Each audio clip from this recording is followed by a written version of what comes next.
lune. Soulevant le rideau des ombres, la pâle lune, lentement, des fleuves noirs aux forêts sombres, étale son rayonnement. Et sur le vert tapis des mousses, où la nuit épand sa fraîcheur, on sent planer deux choses douces, la solitude et la blancheur. Jour timide, aube solitaire, qui nous console du soleil, baiser pur effleurant la terre, sans interrompre son sommeil. Pluie d'oiseaux, les bêches couchées, le flot, à peine, ose frémir. On dirait une sœur penchée qui regarde sa sœur dormir. Et si la brise familière écarte les rameaux discrets, on voit des gouttes de lumière trembler aux feuilles des forêts. Tandis qu'ouvrant, au bord des grèves, son noir calice où dort l'amour, s'épanouit la fleur des rêves, qui se fanent quand vient le jour.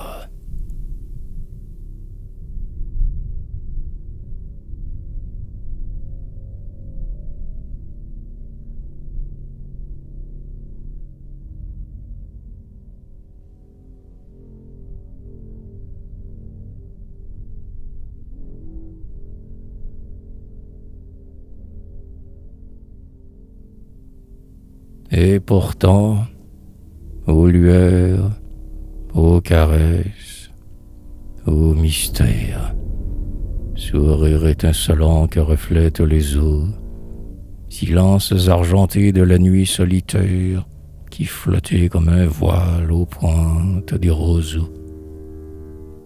Grâce des monts, douceur des horizons énormes, blanc duvet de colombes, au dos des mers jetées. Ô splendeur, où tomber des régions difformes, d'où le regard de Dieu s'écarte épouvanté. C'est un monde effrayant plein de visions mornes, qu'un cratère éternel a fait rugueux et noir. Là, des déserts sans fin suivent des mers sans bornes, comme la lassitude après le désespoir. Aucun pas n'a marqué ces plaines désolées, où, si l'être s'obstine et s'y veut hasarder, c'est quelque peuple affreux grouillant dans les vallées qui nous ferait mourir, rien qu'à nous regarder. Comme un lépreux qui râle, étendu sur sa clé, la nature enchaînée à ce sombre univers, au pied des monts géants, pleure, et, par chaque plaie, va roulant sa saignée au noir égout des mers.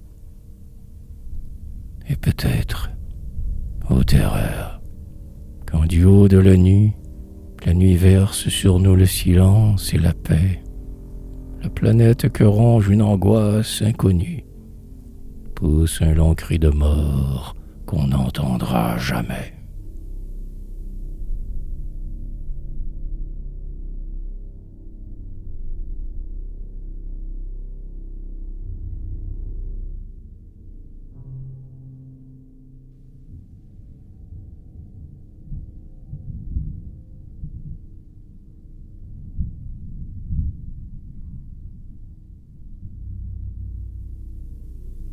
Le poète, dans ses mains hardies, prend son grand luth, et de ses doigts tombent des larges mélodies sur les 7 cordes à la fois.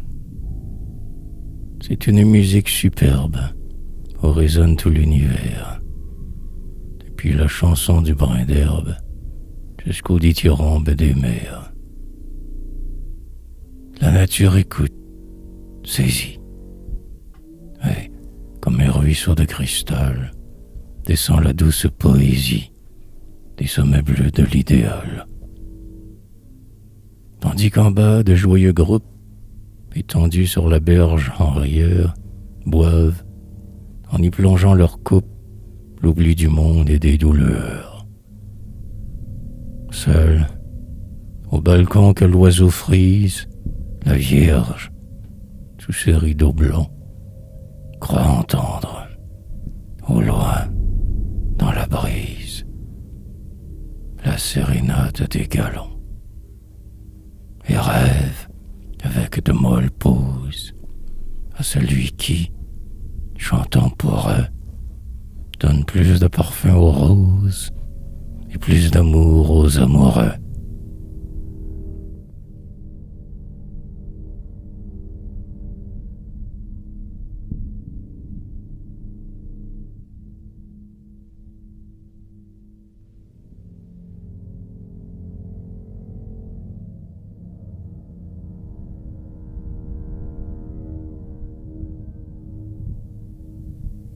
Et pourtant, ô tendresse, ô délire, ô cantique, hymne qui du grand ciel savait faire le tour, poème qui chantait avec des voix antiques, l'éternelle jeunesse et l'éternel amour. Ballade, secouant le tambourin des rimes, strophe, maître dansant, sonnet d'espoir chargé, ô transport. Vous tombez, malgré vos cris sublimes, des cœurs les plus perdus et les plus ravagés. La hurle des désirs qui n'auront pas leur proie. Là, saignent des douleurs qui se cachent au jour. Là, sur toute croyance, incessamment tournoie, le doute, oiseau des nuits, maigre comme un vautour. Partout, le ciel de plomb. Partout, le sable aride. Pas une source fraîche. Aux haltes du chemin, si l'on y voit germer quelque oasis timide, le simoun, en passant, l'emportera demain.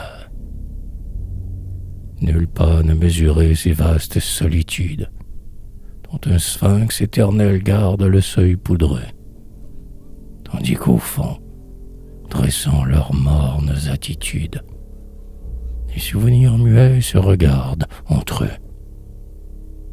Et cet écho charmant d'où tant de joie émane, qu'il fait rêver du ciel les peuples attroupés, c'est ton grelot qui teinte, ô sombre caravane, des désirs haletants et des espoirs